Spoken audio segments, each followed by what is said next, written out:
I don't want to Actually, I do not teach, karate because I do not believe in styles anymore. I mean, I do not believe that there is such thing as like Chinese way of fighting or the Japanese way of fighting or whatever way of fighting, because unless human beings have 3 arms and 4 legs, we will have a different form of fighting. But basically, we have only 2 hands and 2 feet.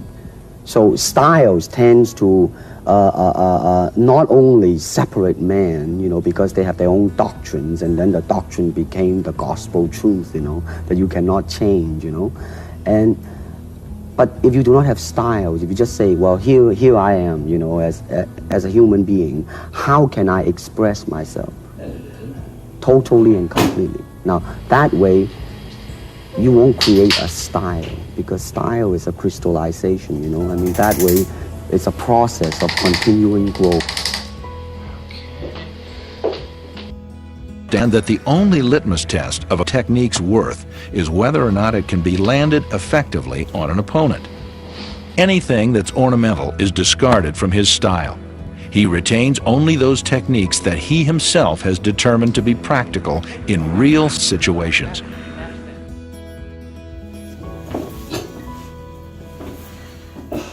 Done recording?